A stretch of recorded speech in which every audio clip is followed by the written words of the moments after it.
الحمد لله الذي قرب لحضرته من اصطفاه من عباده وقدم لخدمته، وأشهد أن لا إله إلا الله وحده لا شريك له، وأشهد أن سيدنا وعظيمنا محمدا رسول الله. اللهم صل وسلم على هذا النبي الكريم والرسول سيد سند العظيم وعلى آله وأصحابه غر الميامين. أما بعد، فيا عباد الله، أوصيكم ونفسي بتقوى الله تعالى وطاعته فقد فاز المتقون. Ndugu Waislamu, ninakuhusieni pamoja na kuhusia nafsi yangu katika suala la kumcha Allah subhanahu wa ta'ala na kutafuta kwake yeye wasila na kufanya jitihadi katika njia za Mwenyezi Mungu subhanahu wa ta'ala. Hotuba yetu ya pili ni katika muandamizo wa hotuba ya kwanza juu ya kufanya athari njema ambazo zitatunufaisha baada ya maisha ya haya ya dunia ambayo tunaishi. Namalizia hotuba ya pili, ndugu zangu Waislamu, kwa hadithi ya Mtume Muhammad sallallahu alaihi wasallam, hadithi ambayo daraja yake ni hadithun hasan.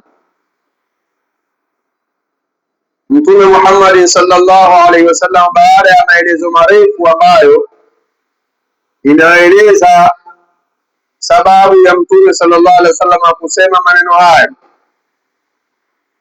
wanasema kwamba Mtume Muhammad sallallahu alaihi wasallam alikuwa na masahaba zake. Siku moja wakaingia katika mji wa Madina mabedui. Tukisema mabedui, maana yake tunazungumzia watu wa Badui. Badui maana yake ni wale watu wanaoishi vijijini, ustaarabu wa vijijini. Kama tunavyojua wengi wetu ni watu wa vijijini, tunajua ustaarabu wa vijijini. Watu wa vijijini huwa hawajui mambo ya mji, mpaka watakapoishi katika mambo ya mji ndio watajua kumbe mjini watu wanaishi hivi. Wale watu wa Badui, watu wa shamba wale walikuja katika mji wa Madina wakiwa katika mazingira ambayo kwa sasa tunaweza tukasema kama vile tunavyowaona wale wa Masai wanapotoka katika miji yao huko au katika vitongoji vyao, yale mazingira wanayokuwa nayo. Utalikuta jisu limewekwa karibu hapa, nguo iliyovaliwa upande mmoja mpaka kwenye kalio hapa, namna ile. Mfano uliotolewa katika hadithi ni mfano ule, kwamba walikuwa wale mabwana wamevaa zile binda zile. Kwa wale wanaojua binda ni ile nguo ambayo inaikuta kutoka nyuma inakuja kufungwa hapa mbele, huku majisu yale mapanga yamening'inia na vitu mbalimbali ambavyo ni silaha. Wakaja kwa Mtume Muhammad sallallahu alaihi wasallama, kama ilivyokuwa desturi ya Mtume Muhammad sallallahu alaihi wasallama, akiwa ni rahma kwa viumbe. Masahaba wakaona hii hali itakuwaje tena, watu wanawajisu na nini na kila kitu ambacho kwa ni silaha wamekuja. Mtume akawatuliza masahaba na akawakaribisha wale mabwana pamoja na hali zao walizokuwa nazo. Kisha Mtume Muhammad sallallahu alaihi wasallam akamwambia Bilali au waite watu. Desturi ilikuwa ni kuadhini. Ziko adhana za namna tofauti tofauti. Moja ya adhana ambazo kwamba zilikuwa zikipatikana katika mji wa Madina kwa Mtume Muhammad sallallahu alaihi wasallam ni adhana inayoadhiniwa kwa jambo muhimu, ina sauti yake, ina namna yake. Watu wakisikia ile adhana wanajua kuna jambo, watu wakahudhuria. Niyarejeshe maelezo, Mtume Muhammad sallallahu alaihi wasallam akawaambia masahaba, ni nani ambaye atatoa nguo kwa ajili ya hawa wageni wetu? Na ni nani ambaye atatoa chakula kwa ajili ya hawa wageni wetu? Ni nani? Maelezo tunaambiwa kwamba alisimama bwana mmoja anaitwa Ukasha ibn Hisni, sahaba wa Mtume Muhammad sallallahu alaihi wasallam. Ukasha ibn Hisni akasema mimi ya Rasulullah nitatoa nguo kwa ajili ya mabwana. Akasimama mwingine, yani masahaba ikawa wanajitolea katika kuwasaidia wale watu ili kuwafanya wawe wanapenda majambo ya kheri. Kisha Mtume Muhammad sallallahu alaihi wasallam akasema, man sanna fil islami sunnatan hasana kana lahu ajruhu wa ajru man tabi'ahu bighairi an yanqusa min ujurihi shay'a. Mtu yeyote yule atakayeanzilisha tabia njema katika Uislamu, kuanzilisha jambo jema, kuanzilisha athari itakayokuwa ni athari njema katika Uislamu, atapata yeye malipo yake na malipo ya ambaye atamfuata katika kufanya jambo lile jema, basi na kupungua malipo yake chochote. Kisha akasema, waman sanna sunnatan sayyi'atan, na mtu ambaye ataanzilisha tabia mbaya, athari mbaya, kana lahu wizruha, atapata yeye malipo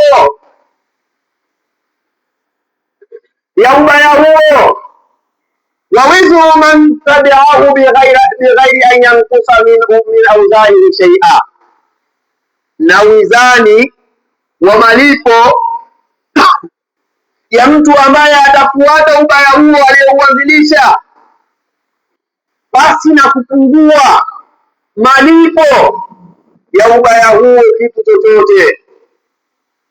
Ndio tunarudi vile vile kwamba tuache athari njema katika Uislamu. Ukiona kuna jambo linafanywa, kuwa mwanzo katika kulifanya.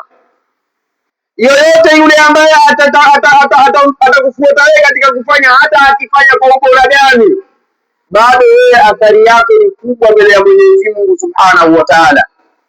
Usiyaone majambo yanafanywa ya kheri, wewe ukakaa tu hivi unasubiria wewe uende peponi kwa sababu tu unakuja kuswali, kwa sababu tu wewe ni Muislamu.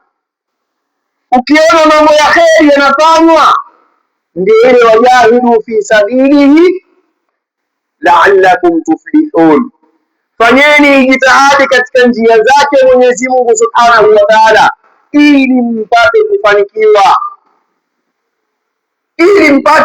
kufanikiwa. Kufanya jitihadi katika njia za Mwenyezi Mungu yako mambo mengi,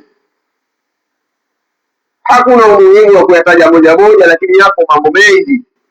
Uhakikishe kwamba unaifanya kalima ya Mwenyezi Mungu Subhanahu wa Ta'ala inakuwa juu.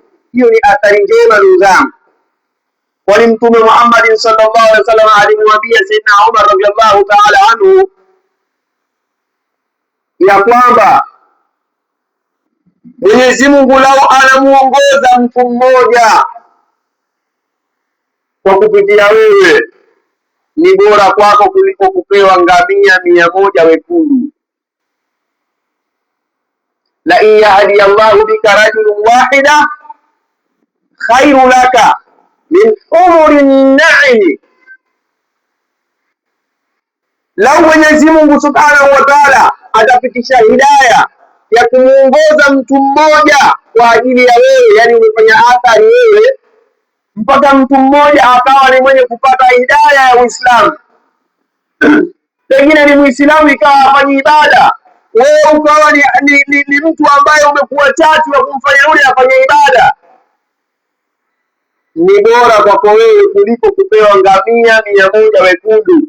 Kwa zama zile ilikuwa unapomiliki ngamia mmoja wewe ni tajiri, yeye unamiliki ngamia 100. Hata hivi leo ndugu zangu, kwa thamani ya ngamia usipigie kwenye milioni 1 wala milioni 3, nenda labda milioni 5, milioni 7, milioni 9 ngamia yule mmoja. Sasa wewe ukamiliki ngamia 100, lau Mwenyezi Mungu anamuongoza, yani wewe ukawa ni umemshunga mtu mmoja akapata hidayah kwa ajili yako, akawa anafanya ibada kwa ajili yako, akasilimu mtu mmoja kwa ajili yako ni bora kwako kuliko kupewa ngamia 100. Maana yake ni kwamba ni bora kwako kuliko kupewa utajiri. Ndugu zangu Waislamu, hotuba yetu ya leo ni kukumbushana juu ya kuacha athari njema. Kuacha athari njema ambayo ndiyo athari chanya itakayokusaidia baada ya kuondoka. Haya maisha ni mukhtasari ndugu zangu. Tunao vipenzi wetu wengi sana walikuwepo hapa. Tulitamani bado waendelee kuishi katika haya maisha, lakini wameondoka. Je, walichokiacha nini? Hivyo wewe unaishi mpaka leo, umempa nini Mwenyezi Mungu Subhanahu wa Ta'ala mpaka akakubakisha? Allah tabaraka wa ta'ala yaqul mukbiran wa amira fi sha'ni habibihi al-Mustafa wa rasulihi al-Murtada, inna Allaha wa malaikatahu yusalluna 'alan nabi يا أيها الذين آمنوا صلوا عليه وسلموا تسليما.